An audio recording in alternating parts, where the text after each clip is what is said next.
बिस्मिल्लाहिर्रहमानिर्रहीम। Welcome back to my YouTube channel. Dear students, आज हम सेकंड लेक्चर देखेंगे चैप्टर नंबर 5 का tissue organ and organ system का। आज जो हमारे पास टॉपिक है इसका नाम है इमर्जेंट प्रॉपर्टीज़। अब इमर्जेंट प्रॉपर्टीज़ को एक्सप्लेन करने से पहले मैं थोड़ा सा आपको प्रीवियस जो हमने बात की थी पिछले लेक्चर में उसको थोड़ा सा रिवाइज कर लेते हैं, क्योंकि उसका डायरेक्ट इसके साथ ताल्लुक है।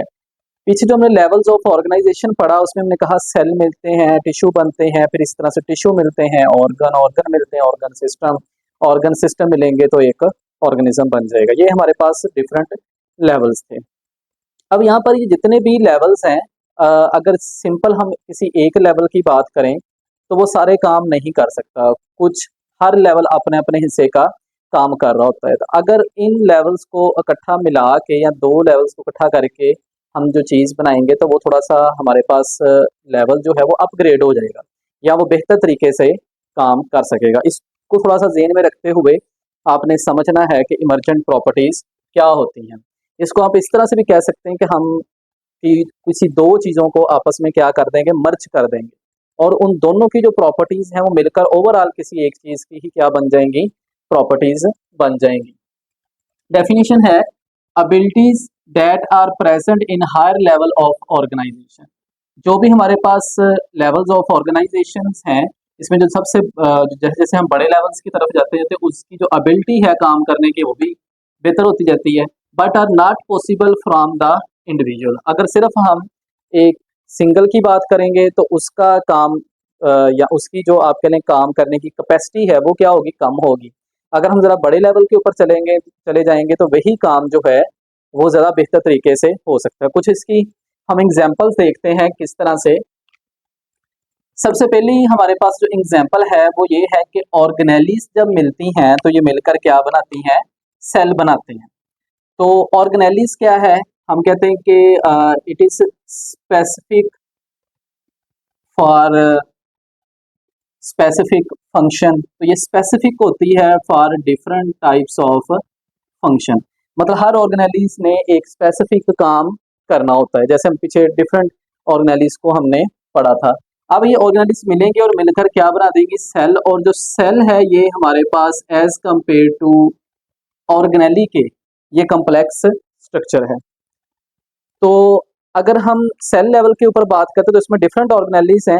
अब हर ऑर्गेनेली अपना अपना इंडिविजुअल लेवल के ऊपर देखा जाए तो वो थोड़ा थोड़ा काम कर रही है। जैसे कि राइबोसोम प्रोटीन बना रही है या सेंट्रियोल वो सेल डिवीजन में अपना रोल अदा कर रहे हैं। मतलब हर एक का थोड़ा थोड़ा काम है, लेकिन इन सारों को इकट्ठा करके अगर हम सेल एक बना देते तो जितने भी ये काम होंगे वो सारे किसके कहलाएंगे, सेल के। और हम कहेंगे ये सेल ने ये काम किया। जैसे कि हम कहते हैं कि सेल के अंदर क्या हो रहा होता है, सेल डिवीजन का प्रोसेस हो रहा होता है।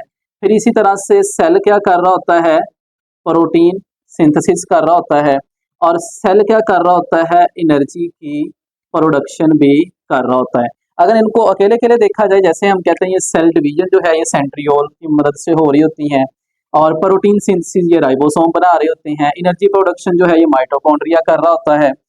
अब ये बेसिकली लहदा फंक्शन, लेकिन जब हमने सारी ऑर्गेनेलिस को एक ही प्लेटफॉर्म के नीचे जमा कर दिया जिसको हमने सेल का नाम दे दिया, तो इन सारों के जो फंक्शन है ओवरऑल किसके फंक्शन कहलाएंगे, सेल।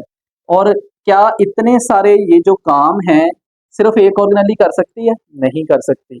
तो इसलिए हमने इसको एक बड़े, हमने कहा कि लेवल के ऊपर जब हम देखेंगे तो जो बड़ा लेवल होता है वो पहले वाले से क्या होगा, ज्यादा कम्प्लेक्स होगा, पेचीदा होगा। क्यों? क्योंकि वो ज्यादा फिर काम भी कर सकता है और उसके पास डिफरेंट ऑर्गेनेलीज हैं।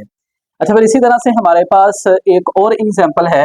जब यही सेल मिलते हैं तो इससे एक और बड़ा लेवल हमारे पास बन जाता है जिसको हम टिश्यू कहते हैं। अब बहुत सारे जो काम है वो सेल अकेला नहीं कर सकता, तो बहुत सारे सेल चाहिए होते हैं। तो जब बहुत सारे सेल मिलते हैं तो वो मिलकर क्या बन जाते हैं, टिश्यू। भाई इसमें भी आप सिंपल यही कहते हैं, सेल इसमें सिंपल है या सिंपल टाइप लेवल है, और जो टिश्यू है जरा कम्प्लेक्स लेवल हो जाएगा हमारे पास।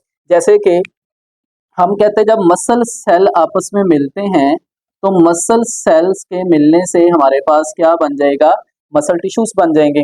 और मसल टिश्यूज का जैसे कि हमें पता है कि इनका फंक्शन क्या है, जैसे ये हमारी बॉडी के अंदर डिफरेंट कॉन्ट्रैक्शंस करवा रहे होते हैं या डिफरेंट टाइप की ये मूवमेंट्स करवा रहे होते हैं।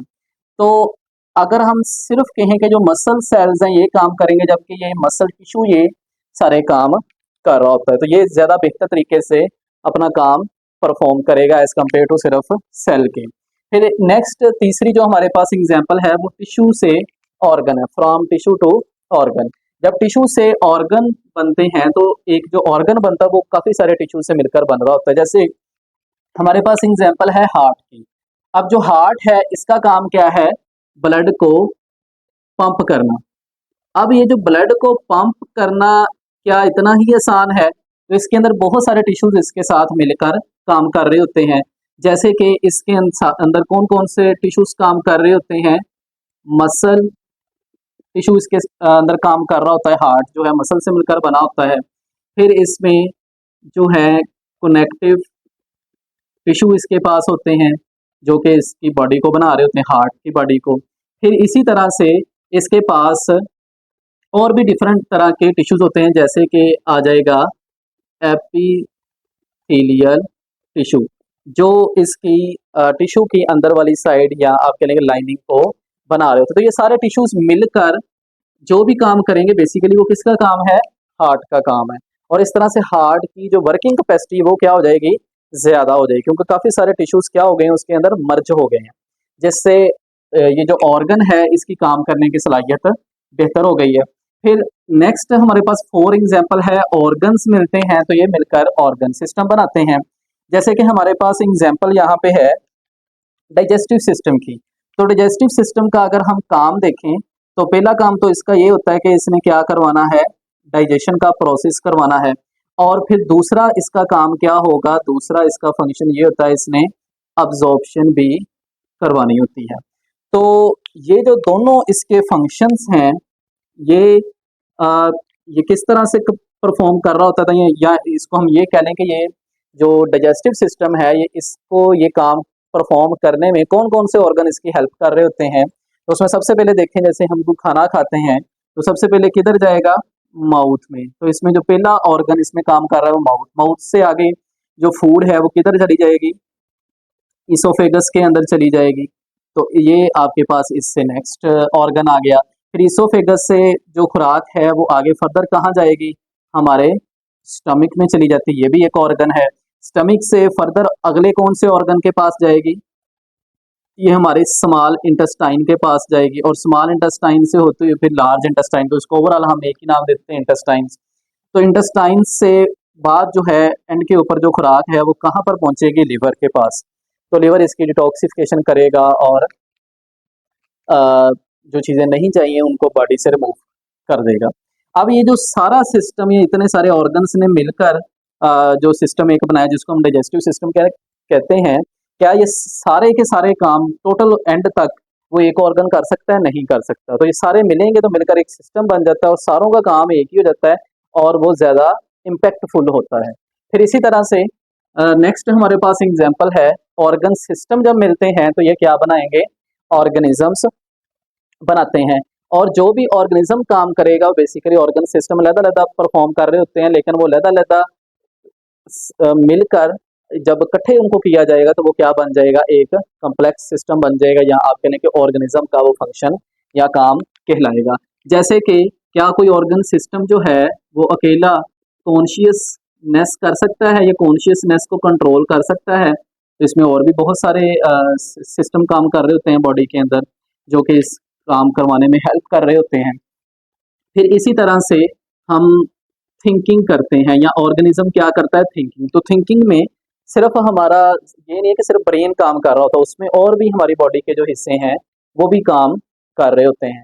फिर इसी तरह से आप कोई भी जो ऑर्गेनिज्म है वो अपने अंदर किसी भी तरह की कोई अडेप्टेशन करने की कोशिश करता है। अडेप्टेशन का मतलब होता है डियर स्टूडेंट्स, अपने अंदर कुछ चेंजिंग्स पैदा करना। तो ये जो चेंजिंग्स हैं उसको लाने के अंदर भी बहुत सारे ऑर्गन सिस्टम उसका साथ दे रहे होते हैं। तो एट द एंड अगर इसको हम कंक्लूड करें तो यहाँ पर एक बड़ा अहम नोट है वो आपने याद रखना है। अरस्तु ने कहा था, जो अरिस्टोटल है, the whole is greater than the sum of its parts.